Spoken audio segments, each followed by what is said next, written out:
This video is brought to you today by Ghost Tags. This is my own company that I started because I wanted a glow-in-the-dark AirTag case. These things are awesome. You can stick them on your backpack, on your dog's collar, and you will be able to find it at night. We've got two colors, blue and green. They've got great reviews. Go check them out. Links to them down below. Now on to the video. Hey guys, what's up? I'm Slim and you're watching Slimithy TV. In this video, let's quickly talk about the iPhone 15 Pro. So we all know it's coming this year, and there have been a ton of leaks that seem to be flying under the radar. A lot of news sites are not picking up on these. They're not mentioning it. So let's just go ahead, dive right in and see what we've got. At a high level view, we can see the iPhone 15 Pro models are expected to feature USB-C instead of Lightning, solid state volume and power buttons, which means no more actual buttons, new periscope camera technology, A17 chips and more. Now there were some rumors that Apple would use their own modem chip, but this year it looks like Qualcomm is going to be the winner. So let's scroll down and let's take a look at some of these pictures because it's pretty cool. So the iPhone 15 Pro, one of the first leaks that we actually got this year was of an iPhone 15 Pro USB-C port. So this is a pretty clear image of the USB-C port at the bottom of an iPhone. It's a little bit grainy in there. It kind of looks, I don't know, in my opinion, a little bit fake on the inside, but the rest of it looks pretty legit. Now we all know that the Lightning port and the USB-C port are pretty similar, so they're gonna look relatively the same to the average buyer, which of course could cause a few issues for people when they buy this phone. They're gonna think that Lightning's gonna work, they're gonna plug it in, it's not gonna work. Could cause some confusion. Now the next little leak is, I'm gonna zoom in just a bit here. Look at the edges on this device. These edges look more reminiscent of the new Apple Watch Ultra than they do of the previous iPhone 14 Pros. So it is expected that Apple may introduce a new material on the sides for titanium for the Pro models, which would be really cool. And if you really look at the corners, it looks more rounded off. Not quite as bad as, the iPhone 6, but just something a little bit less harsh than the iPhone 14 current lineup. If we take a look at the front glass, we can see that the top here is a little bit thinner all the way around. This entire bezel is thinner all the way around the phone, which is going to actually make a difference. I know it doesn't look like much here, but when you're actually looking at the phone, that extra real estate all the way around is going to look a little bit different than the old one. You can also see the pill cutout also looks a bit smaller, so more on that in a bit. Now, this right here is quite different. Looks like Apple may be getting rid of the famous mute switch that all of us love. This looks a lot like a button. That's not a good thing in my opinion. I think that we really do need a switch there. However, the interesting part of this is that this is the volume button now, according to these leaks. Now, if this is actually the volume up and down rocker, it's not an actual button, it's capacitive, which means you kind of click it, kind of like the Force Touch trackpad. If Apple can nail it as good as they do the trackpad, great, it'll be just fine. The thing I don't like is there's no cutout here, so it's kind of hard to find the up and down. Personally would like them to be a little more separated like they are currently on the iPhone 14 Pro models and pretty much every iPhone. Here's my thoughts on the mute switch. If this is a button, and let's say it protrudes a little bit, kind of like a volume button, when you click it in to, let's say, mute the phone, it should be flush with the phone, right? But that would just make a new button, right? Like, that's not really a buttonless iPhone if this is a new button. So I don't know that that's what they would do. And that wouldn't be the worst thing in the world if they did it. But I'm wondering how the heck they're going to do this with a capacitive button. Because the mute switch is great because you can just feel your phone right away and know that your phone's muted. So your phone's not going to ring during a funeral or church or whatever you're at. So it's very useful. If this is a capacitive button, I don't know how you would know that it's currently muted just from feeling the phone without having to pull out your phone out of your pocket. Maybe they could do some sort of a ring light around it, like that lights up or glows orange or red, so you could kind of tell. But again, you'd have to look at it, and that doesn't seem very Apple-like. So I don't know how they're going to do that. I don't know if, this isn't confirmed, but if they do something like this, this mute switch is going to be a talking point for many, many reviewers, and many people are going to be mad about it. Oh, one other thing to mention, you can kind of tell just kind of by the rounded edges and everything, it's going to be a little bit thicker than the iPhone 14s and the iPhone 14 Pros currently. iPhones just keep getting fatter and fatter.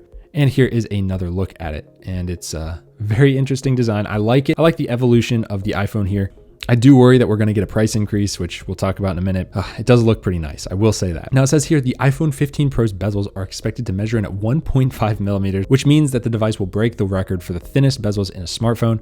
That would be awesome to see. Now I already mentioned titanium chassis. That would be great. I actually can see Apple doing that. Titanium is a lot stronger than steel. It's more premium, and not to mention it's a lot lighter. So as these phones keep getting bigger and bigger, the weight keeps adding up. Like the 14 Pro is not a light phone at all. So getting that much lighter, honestly, it could probably drop by quite a bit if they switch to titanium. That would be ideal. Now, of course, they also mentioned that it won't attract fingerprints as much as the stainless steel, which is great, but it can actually be shiny. So I don't think Mac Rumors is correct here. I have an Aura ring right now that's silver, it's titanium, and it's very shiny. So I know it's coated with a PVD, but still, it's not necessarily going to be a matte design. Now, they could do that just like the Apple Watch, but it doesn't have to be. Now, they think that the colors, it could come with a new dark red color, which would be close to maroon or burgundy. That would be interesting. Now, last year I got the purple iPhone 14 Pro. It looks so good. I'd probably opt for this color as well, just to get the new color. Just because I've been upgrading every single year, why not just get the new color just for fun? Solid state buttons. I already mentioned that, but basically there will be no actual buttons on this phone. They're getting rid of all the ingress points for water and dust. So if you think about it, Apple is going towards a portless phone in the future. Probably not happening this year, but in the future, probably 2 to 3 years from now, there will be a portless iPhone with no actual holes in it, if that makes sense. So everything's going to be sealed up. You can probably take it diving. I don't know what Apple's going to say, but basically if they get rid of all these holes, there's less dust, less breakage, less physical moving parts. It makes sense. So they will basically have to use these Taptic engines throughout the phone to kind of get that simulated feel of a button click. Now, just as we're like halfway through this video, I want to let you guys know this is the comprehensive update video going over every leak so far. Now, I'm going to be doing piecemeal videos as new leaks come out. So subscribe to the channel. I'll be making those videos as the leaks break and as we see more and more, and as we get closer to the iPhone 15 Pro, because I'm super excited about it already. Now, possibly better battery life could come on the iPhone 15 models due to a more power efficient OLED display driver chip. We'll see about that. Here are some dummy mock-up phones, which are pretty cool to look at. You can see kind of how rounded off they look just sitting on that table. These are for, cases to case manufacturers to try out. We should actually be getting our hands on some mock-ups once things get more solidified. A lot of the case manufacturers do send us similar mock-ups like this, but much better form, as you've seen on the channel.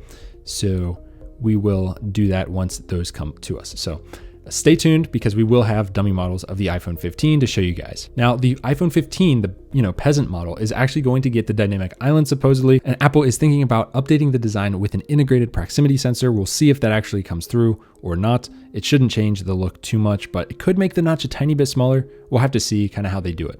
iPhone 15 Ultra, is it coming? Is it not? Right now, the jury is still out on if there will be an Ultra phone. If anyone from Apple's watching this, which I know you're not, but if you were, please do not segregate the features between the iPhone 15 Pro and the Pro Max. The Pro Max is disgusting to hold. It's so big, it's so unwieldy, it's so heavy, it doesn't feel like an iPhone. It feels like you're holding an Android phone or an iPad or something.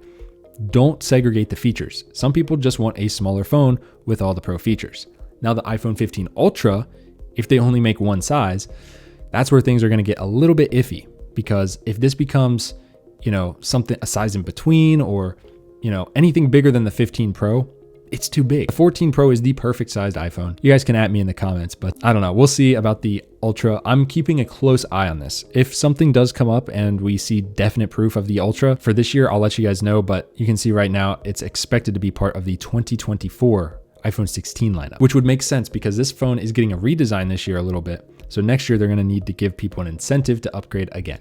They got to keep you in that ultimate buying cycle loop where you just keep spending $1,500 every year on them. Now, iPhone 15 Pro, obviously it's getting USB-C. They are saying that if the USB-C cable is not MFI certified, they could actually throttle it. As you can see right here, the speeds could be slower. So if you didn't buy the right cable, sorry, you might get slow speeds. I don't like that, but it is what it is. Apple's got to get their cut somewhere. They love money. Periscope camera, that could be cool. It would probably only happen in the Pro Max because it needs more space. If they do this, I don't like the idea of them segregating features, like I said, but a periscope camera would be pretty cool. I would definitely not bear the burden of using a Pro Max size phone for it. It's not worth it, but it is something that would be cool. Improved LiDAR scanning on the back, which is the laser. So that will be nice to see. I don't use mine that much, but it will help with your photos, especially with quick autofocusing. This will be the first A-series chip built on a 3nm process. That is pretty big. And I don't mean it like the chip is big. That's a tiny chip, but this is a big deal for a phone, especially for the iPhone, because these chips are going to be so efficient and so fast. It's going to be crazy. And of course, it's more expensive, so it's only going to be in the Pro models. They're not putting this in the peasant model. I'm sorry, they're just not doing it. They also think that this will improve processing power performance to 10 to 15%. That's pretty good. It's a big jump just year over year, but it's also going to reduce power consumption by up to 30%. That's enormous. So you're getting way better performance with way less battery consumption. That is a win right there. Now, all the iPhones currently have like 6 gigs of RAM. This one will have 8, supposedly. Wi-Fi 6E, which is awesome. It says the iPhone 15 Pro is going to use the Qualcomm X70 chip, which has improved AI for faster processing speeds, better coverage range, improved power efficiency, and lower latency. Now, this is Wi-Fi 6E, which really just gives you more bandwidth, which can give you faster speeds and lower latency and increased capacity like it mentions here. But a lot of people don't even know what Wi-Fi 6E is. They just, they've heard of Wi-Fi 6. 6E is just a slightly better version of that. You can see here 1.2 gigahertz more spectrum. I'm a network nerd. I love seeing these upgrades. So Wi-Fi 6E in this phone is going to be epic. I am probably going to have to upgrade my home network to support Wi-Fi 6E because right now it's just stuck at Wi-Fi 6. Obviously, if you bought an iPhone in the last year in the US on the iPhone 14 models, no SIM tray, but they're also going to remove it in other countries, so keep that in mind. Now, everyone's favorite tech analyst, Jeff Poo, with an absolute stunner of a name. He thinks that the iPhone 15 Pro and Pro Max are going to be more expensive than the 14 Pro and Pro Max. That sucks. Now, Pooh says he believes that there will be a price increase due to the titanium frame, solid state buttons, A17 chip, and more, but he did not provide a prediction on what prices could be increased to. I'm thinking $100, over what it was before. I don't think they do 50 or 75. That would be too un-Apple-like. I almost think they'll keep the price the same. I don't know.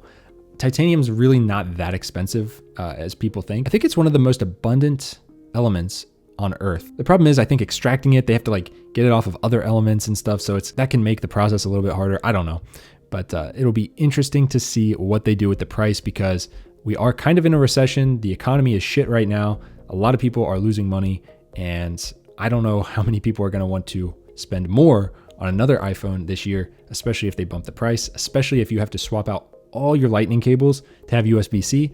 That's going to be a big deal. Now, of course, in the future, we keep going back to this under display Face ID technology as well as fingerprint technology. There's rumors about that. I don't want to get into that because that's at least 1 to 2 years down the road.